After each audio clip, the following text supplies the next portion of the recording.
سارا وقت حسد اور جلن کا شکار ہو تو وہ جنت تھوڑی رہے گی پھر وہ جگہ. تو اللہ نے جنت وہ مقام بنایا ہے جہاں تو کوئی غم ہی نہیں ہے, جہاں کوئی تکلیف ہی نہیں ہے, جہاں دل میں کوئی ٹھیس ہی نہیں ہے, وہاں تو خوشیاں ہی خوشیاں ہیں. اتنی خوشیاں ہیں کہ سنبھالے نہیں سنبھلے جائیں گے انسان سے. انسان اللہ تعالیٰ سے اس دن کہے گا اللہ تعالیٰ بس کرے, آپ نے اتنا دے دیا, بس نہیں چاہیے. اللہ تعالیٰ پوچھیں گے نا اب اور کچھ چاہیے اور کچھ چاہیے, بار بار پوچھا جائے گا. تو انسان کہہ دے گا اللہ تعالیٰ ہم نے کوئی چیز ایسی نہیں جو رہ گئی ہو, آپ نے تو اتنا کچھ دے دیا. تو پھر اللہ تعالیٰ فرمائیں گے کہ اچھا اب میں تمہیں وہ نعمت دیتا ہوں جو تمہیں ابھی تک نہیں ملی. وہ کیا ہے؟ اللہ کا دیدار.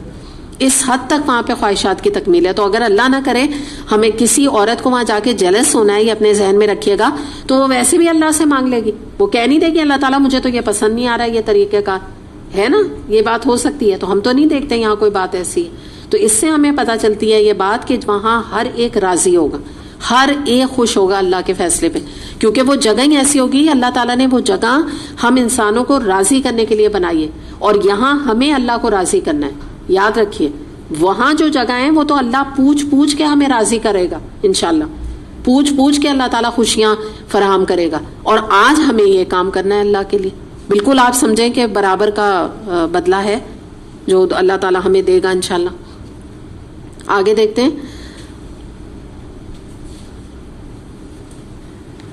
اچھا ہاں, ایک چیز جو ہے اسی میں امپورٹنٹ جو میں اس کو ڈسکس کرنا چاہ رہی تھی, یہ ہے آیت نمبر ہاں یہ جو آ رہا ہے نا جزاء وفاقا, ان کے کرتوتوں کا بھرپور بدلہ. کرتوت اچھا ورڈ ویسے نہیں ہے, ان کے کاموں کا بھرپور بدلہ. یہ جو ورڈ آ رہا ہے نا بڑا امپورٹنٹ ہے. آیت نمبر ہے یہ 36 جس میں میں بات کر رہی ہوں, جزاء وفاقا. اس کو ہم یہ دیکھتے ہیں کہ ان کی جو جزا ہے وہ عطا اور لکھا ہوا ہے یہاں پر کہ جزا وفاق, یعنی ان کی جو جزا ہے جو انہوں نے نیکیاں کی اس کے حساب سے ان کو جزا ملے گی. ٹھیک ہے, تو جزا ہوتی بھی ایسی ہے نا کہ جب انسان جو جتنا جو ہے کرتا ہے تو اتنا جو ہے وہ اس حساب سے دیا جاتا ہے اللہ کی طرف سے آخرت میں. تو یہاں پہ ہم یہ دیکھ رہے ہیں کہ جنتی جو ہیں ان کو حساب سے نہیں ملے گا بلکہ عطا ان کو دی جائے گی. عطا کیا ہوتی ہے؟ ایسی چیز زیادہ حساب سے بھی زیادہ اللہ تعالیٰ ان کو نعمتیں فراہم کریں گے. ایک تو ہوتا ہے نا خالی حساب ہوتا ہے,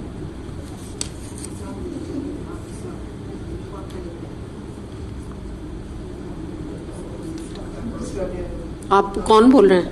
اچھا جی,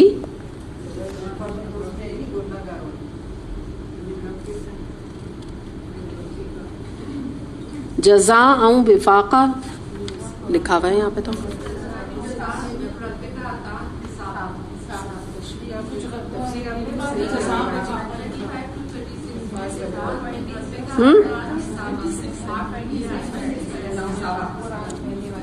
اچھا ٹھیک ہے, ہاں ادھر بھی آ رہا تھا نا, اصل میں یہ بھی آ رہا ہے آیت نمبر 26 میں بھی رہ گیا تھا جزاء وفاقا.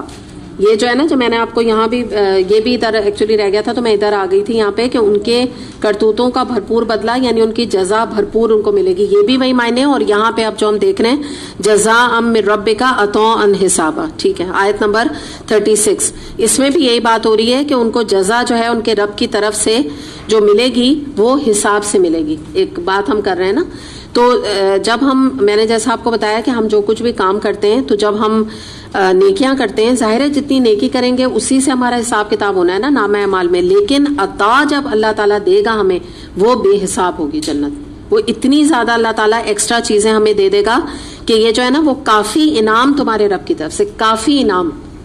تو یہ جو چیز ہے نا ایک ہوتا ہے انعام تمہارے کام کا, اور کافی انعام مراد یہ کہ اتنی عطا تمہیں ملے گی کہ تم سرپرائز ہو جاؤ گے کہ اللہ تعالیٰ اتنی تو میری نیکیاں بھی نہیں تھیں جو آپ نے مجھے چیزیں عطا کر دی. جیسے میں نے ابھی آپ کو بتایا نا کہ انسان اللہ تعالیٰ سے مانگے گا بھی اتنا نہیں جتنا اللہ تعالیٰ اسے دے گا, کہ وہ انسان کہنے لگے گا بس اللہ تعالیٰ بس.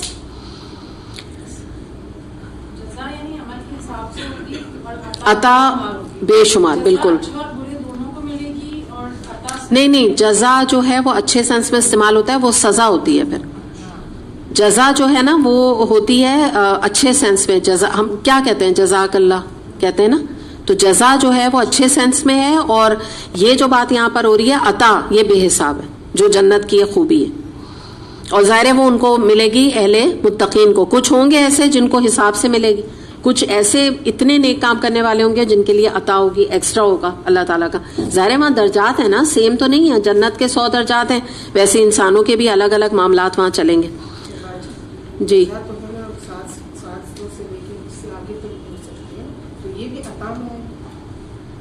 نہیں, یہ جزا ہے. عطا ایکسٹرا چیز ہے. عطا ایسی ہے جیسے کوئی بادشاہ کہتا ہے نا, ایک بادشاہ کہتا ہے کہ یہ میری طرف سے عطا ہے خوش ہو کے, تو جب وہ عطا دیتا ہے تو وہ کوئی مزدوری تھوڑی دے رہا ہوتا ہے کسی کو خوش ہو کے. وہ کیا کر رہا ہوتا ہے, وہ زیور اور گنیاں اور جولری اور ساری چیزیں لٹا رہا ہوتا ہے. عطا ایسا ہے جیسے لٹائے کوئی چیزیں, یہ مراد ہے. اللہ خوش ہو کے نوازیں گے, بالکل. اور جو آپ کہہ رہی ہیں نا وہ تو وہی جزا ہی ہے. وہ جزا جو ہے وہ 10 سے 700 گنا بھی جزا بن گئی. وہ اللہ کو کام بہت پسند آ گیا, لیکن وہ کام آپ نے کچھ کیا تھا جس کے بنا پہ اللہ نے جزا زیادہ دے دی. لیکن یہ تو کوئی بات ہی کچھ اور چیز ہے. عطا ہم یوں بھی کہتے ہیں یہ بادشاہ نے بڑی عطا کی ہیں چیزیں, ایسے نہیں کہتے, عطا کر دیا, دے دیا. تو اس میں بڑی نا بادشاہت ہے اس چیز میں. جیسے جو دینے والا ہے وہ بہت بڑا بادشاہ ہے, اور اس کے پاس ہے بھی بہت کچھ دینے کے لیے. بات یہ ہم تو عطا کے قابل بھی نہیں ہیں کہ ہمیں اگر فرض کر لیجئے کہ کسی کو ہم دیں تو ہو سکتا ہے کہ ہمارا سامنے والا کیا, اچھا بس یہ عطا ہے آپ کی. میں مثال دے رہی ہوں, ایک لون کا جوڑا دے دیا تو وہ کہیں بس یہ عطا ہے. تو اللہ کی جو عطا ہوگی نا وہ انسان سے سنبھلے گی نہیں. جب اللہ اپنے حساب سے دے گا تو انسان کہے گا اتنا زیادہ, جو میں ابھی آپ کو 2-3 دفعہ بار بار بتا رہی ہوں کہ انسان کو وہ لگے گا کہ اتنا کچھ, سرپرائز ہو جائے گا. چلیں آپ لوگ اصل میں اس لیے غور کریں, اچھا ایسا بھی ہوگا انشاءاللہ. ایسا اچھا لگ رہا ہے کہ آپ لوگ اتنی گہرائی میں اتر رہے ہیں. نہیں, اچھی بات ہے کہ آپ لوگ اس کے اتنے ڈیپتھ میں جا رہے ہیں نا, تو الحمدللہ. کیوں نہیں آدمی ان آیات کے اوپر غور و فکر کرے نا, جو جنت کی بھی ہیں, اس سے ہی تو موٹیویٹ, بالکل ایگزیکٹلی, اور خوش ہو رہے ہیں. اور پھر یہ کہ ان کے اوپر تو اسی لیے اللہ نے یہ آیات رکھی ہیں کہ ان پہ غور و فکر کرو تاکہ ہم اس کے لیے کوشش کریں, کیونکہ یہ چیزیں تو چھپی ہوئی ہیں عام لوگوں سے نا. ان کو تو نہیں پتا, وہ تو دنیا جیسے ابھی ہم یہی یہاں ڈسکشن کر رہے ہیں نا, وہ یہی کہتے ہیں نا جو کرو گے وہی بھرو گے, یہ تمہیں مل جائے گا وہ مل جائے گا. تو اگر کوئی انسان کو یہ ڈیٹیلز پتا ہوں کہ اللہ تعالیٰ تو اتنا دینے پر ہے قادر, اور اتنا کچھ دینے کو بیٹھا ہوا ہے, اتنی قدردانی کرنے کو بیٹھا ہے, تو پھر کون ہے جو اللہ کے آگے نہ جھکے نا. تو یہ تو ہماری غفلت ہے نا. رب السماوات والارض وما بینہما الرحمن لا یملکون منہ خطابا, آیت نمبر 37. یوم یقوم الروح والملائکۃ صفا لا یتکلمون الا من اذن لہ الرحمن وقال صوابا. اچھا, ابھی جو میں نے آپ کو بتایا تھا نا, اس کا بھی میں نے ادھر نہیں کیا تھا ڈیٹیل. یہ جو میں نے آپ کو پہلے بھی آیت نمبر 26 میں بتایا ہے نا, یہ بھی وہی ہے. ان کے کرتوتوں کا بھرپور بدلہ جو ہے نا, جزاء وفاقا. یہاں پہ یہ بتایا جا رہا ہے کہ یہ ان کا, یعنی یہ جو یہاں پہ جہنم کا ذکر ہے, اس کو آپ کلیئر کر لیجئے گا, ٹھیک ہے. یہ جنت کا نہیں ہے, وہی تھوڑا کنفیوژن ہو گیا تھا نا. تو اس میں جو ذکر ہے ان کے کرتوتوں کا بدلہ یہ ہے کہ دوزخی لوگوں کے کرتوتوں کا بدلہ ہے کہ جو انہوں نے کیا اس کے حساب سے ان کو بدلہ لیا جائے گا. لیکن آپ ایک بات صرف یہ نوٹ کر لیجئے کہ اللہ تعالیٰ نے یہاں پہ نہیں کہا کہ آلدو وہاں عذاب کوئی کم نہیں ہے, لیکن اللہ تعالیٰ نے یہ نہیں کہا کہ میں ایکسٹرا ان کو عذاب اور دوں گا. یہ اللہ کی رحمت ہے نا. آپ دیکھیے نا یہ والی آیات پہ دیکھیے, 26 پہ آئیے آپ, جزاء وفاقا, ٹھیک ہے. وہ پہلے میں نے اس کو غلطی سے وہ کر دیا تھا نا, بعد میں نے آپ کو پھر کلیئر کیا. ہاں بالکل, شاباش, بہت اچھا آپ نے یاد دلایا کہ گناہ کا بھی جیسے ہے کہ جب آپ ایک کرتے ہیں تو اس کا ایک ہی آپ کو پڑتا ہے نا. اچھا کام کرتے ہیں تو 10, اور ابھی دل میں خیال آیا تو لکھ لیا گیا ثواب, اور اگر گناہ کا خیال آیا تو لکھا نہیں گیا. تو وہی والی یہ بھی چیز ہے. اس کو اگر انسان غور کرے واقعی اس بات کو کہ اللہ تعالیٰ نے کہا تمہارے کرتوتوں کا بدلہ, بس جو تم نے کرتوت کی ہیں وہ تمہیں بدلہ مل جائے گا, وہی کم نہیں ہے. لیکن پھر بھی اللہ قادر تو ہے نا, جیسے یہاں اللہ تعالیٰ عطا فرما رہے ہیں. تو پلیز اس کو کریکشن کر لیجیے گا اگر آپ میں سے کسی نے 26 میں جنت سے اس کا تعلق نہیں ہے ان آیات کا, ٹھیک ہے. اس کو کلیئر کر لیں. یہاں پر ہے آیت نمبر 36 جنت کی ہے, 26 دوزخ کی. اچھا, اب یہاں پہ ہم دیکھ رہے تھے آیت نمبر ہم نے دیکھی ہے 38 تک. اور اس نہایت مہربان اللہ کی طرف سے جو زمین اور آسمانوں کا اور اس کے درمیان کی ہر چیز کا مالک ہے، جس کے سامنے کسی کو بولنے کا یارہ نہیں. جس روز روح اور ملائکہ سب بستہ کھڑے ہوں گے، کوئی نہ بولے گا سوائے اس کے جسے رحمان اجازت دے اور جو ٹھیک بات کرے. اب یہ بتایا جا رہا ہے کہ یہ دن وہ آنے والا ہے جس میں کہ آسمان اور زمین کے درمیان ہر چیز کا جو مالک ہے اللہ، اس کے سامنے کسی کو بولنے کا یارہ نہیں ہوگا. یعنی وہ دن ایسا ہوگا کہ اللہ کے خوف سے، اللہ کے ڈر سے ذرا کوئی بول تو کر تو دکھائے.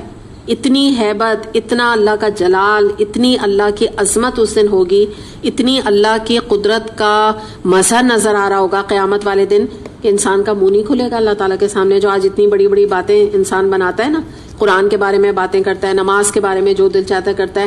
آج کل آپ نے پتہ نہیں دیکھا ہے کہ نہیں، یوٹیوب میں یہ جیسے اسلام کے احکامات ہیں، نماز ہے، اس کے اوپر جیسے مائیں وغیرہ ڈانٹتی ہیں نا، یا کوئی دائی جو ہیں وہ درس دیتے ہیں، تو اس کو انہوں نے سٹیکرز میں بنا کر اور مذاق اڑایا نا کہ یعنی کہ میں بتا بھی نہیں سکتی کہ کوئی ہنسنے کا وہ مقام نہیں ہے. جیسے ہوتے ہیں نا، دائی کہتے ہیں آپ لوگ نماز پڑھیں اور آپ کو، تو اس طرح کر کے انہوں نے اس کو فنی وہ کیے ہیں یوٹیوب میں، انہوں نے اس کی پوسٹ بنائی ہے جس سے کہ لوگ ہنسیں کہ بیٹا آپ کو نماز پڑھنی چاہیے، جیسے ہم کہتے ہیں نا ماں کہتی ہے.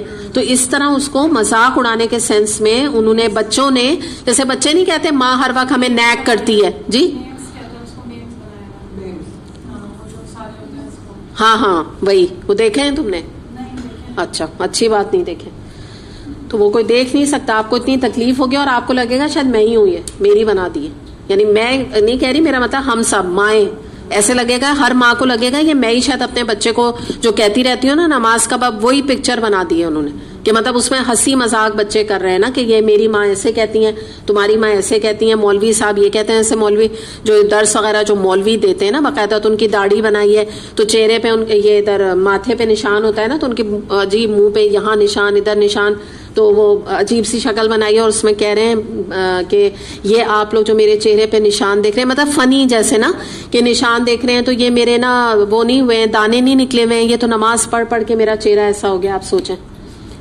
اور یہ نشان نماز کا، یعنی کہ جو نماز پڑھا ہوتا ہے، سجدہ کرتا ہے، اس کا نشان ہوتا ہے. تو اس طرح آپ یقین کریں اتنا تکلیف دہ آپ دیکھ نہیں سکتے.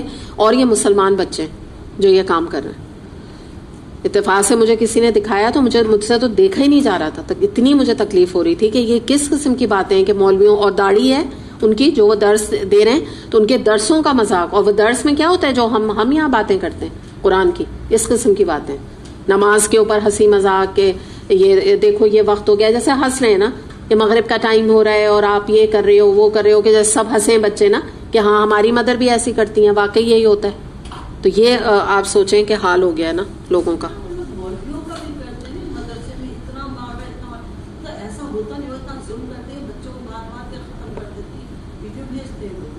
ہاں صحیح کہہ رہی ہیں، وہ بھی میں نے دیکھی. یا اللہ، خیر وہ تو ایک الگ چیز ہے، وہ تو غلط بات ہے کہ اگر کوئی کرتا ہے نہیں کرنا چاہیے ایسا یقیناً.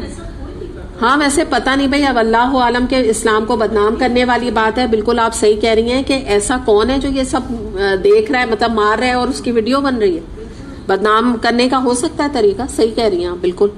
مگر بہرحال مراد یہ ہے کہ یہ ہمارے بچے جب آپ دیکھیں کہ اس کو مذاق بنا رہے ہیں جب آج ہمارے دین کو، تو یہ ہدایت ملنے کی کوئی امید ہے؟ ہماری تو ٹیچر نا اکثر ہمیں کہا کرتی تھی کہ بڑے لوگوں کو ہدایت مل جاتی ہے، لیکن جو مستہزئون ہوتے ہیں نا، جو اسلام کا استہزاء کرتے ہیں، تو ان کو کہتی ہیں، ہماری ٹیچر کہتی تھی کہ ان کو بڑا مشکل ہے. وہ تو کہتی تھی میری نظر میں ان کو ملتی نہیں ہے، لیکن اللہ ماشاء اللہ بھائی کسی کو مل جائے.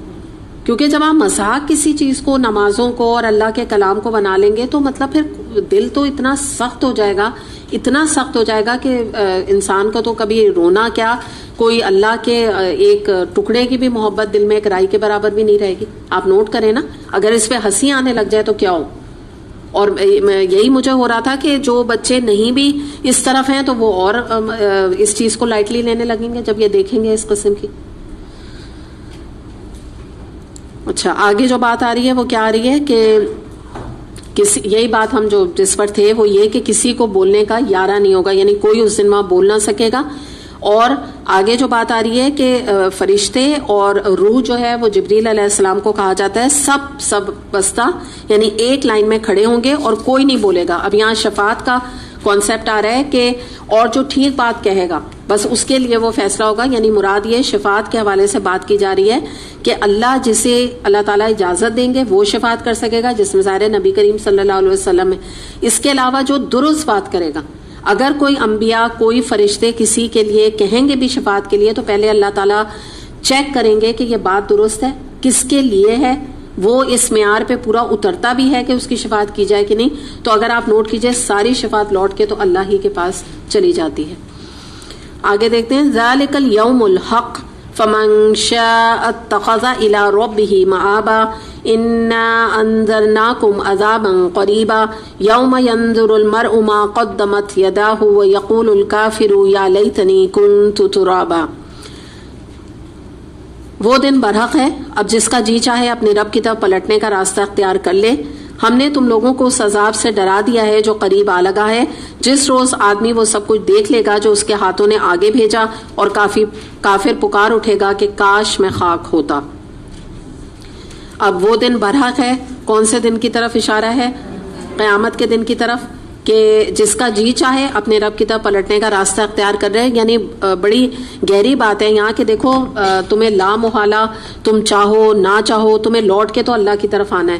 تو بات یہ ہے کہ جو چاہے تو وہ ایسا راستہ اختیار کرے جسے ہم صراط مستقیم کہتے ہیں، کہ جس سے کہ تم جب اللہ کے پاس آؤ تو اللہ تم سے راضی ہو جائے. تو آنا تو تمہیں ہے، جس کا جی چاہتا ہے وہی راستہ اختیار کر لیں. یعنی تمہارے پاس راستے کی چوائس ہے. یہاں پہ یہ بتایا جا رہا ہے کہ اچھی بھی سیدھا راستہ بھی ہے تمہارے پاس اور ٹیڑھے راستے بھی ہیں. جو چاہو تم راستہ اس طرف آنے کا سوچ لو اور سلیکٹ کر لو اپنے لیے اس دنیا میں.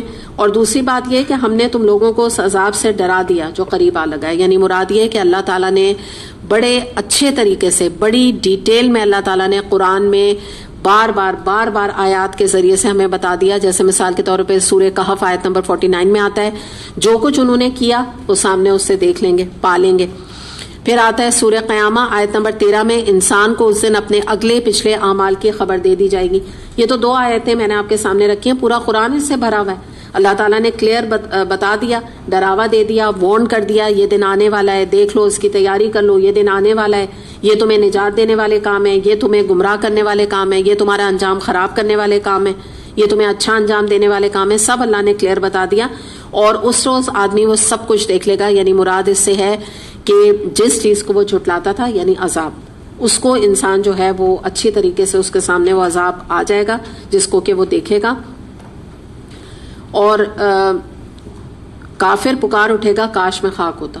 اچھا اب کافر کیوں کہے گا کہ میں خاک ہوتا؟ وجہ یہ ہے کہ تاکہ وہ مٹی کے اندر دب جائے اور اس کا حساب کتاب نہ ہو. اس کے بارے میں ایک حدیث ہمیں ملتی ہے، مسند احمد میں حدیث ہے کہ اس میں آتا ہے کہ اس روز حساب کتاب سے فارغ ہونے کے بعد اللہ تعالیٰ جانوروں کو حکم دے گا کہ تم مٹی ہو جاؤ. چنانچہ وہ مٹی ہو جائیں گے اور اس وقت کافر بھی یہ آرزو کریں گے کہ کاش وہ ایک حیوان ہوتے تو وہ آج جو ہے مٹی بن جاتے. تو ایک اور ہمیں اس حدیث سے کیا بات پتہ چلی کہ جانوروں کا حساب کتاب ہو جائے گا. یہ بھی ایک اور حدیث میں، مسلم کی حدیث میں آتا ہے جس میں یہ پتہ چلتا ہے کہ اللہ تعالیٰ حیوانات کا حساب بھی عدل و انصاف کے ساتھ فرمائیں گے. کس طرح؟ جیسے کہ ایک سینگ والی بکری نے بے سینگ کے جانور پر کوئی زیادتی کی ہوگی تو اسے بھی اس کا بدلہ دلایا جائے گا. ٹھیک ہے، یہ مسلم کی حدیث ہے. تو دونوں کا آپ جوڑیں تو پتہ کیا چل رہا ہے کہ پہلے جانوروں کا حساب کتاب ہوگا. ٹھیک ہے، کس طرح؟ یہ جو کسی نے سینگ والی بکری نے بے سینگ والی کو مارا تو اس کو بدلہ دلایا جائے گا، اور اس کے بعد ان سب کو جانوروں کو کیا بنا دیا جائے گا؟ مٹی. تو اس وقت یہ جو آیت یہاں آ رہی ہے نا، کافر ان کو دیکھ کے جب وہ دیکھ رہا ہوگا تو وہ یہ تمنا کرے گا کہ کاش میں بھی مٹی ہوتا، میرا کوئی حساب کتاب نہ ہوتا اللہ کے سامنے.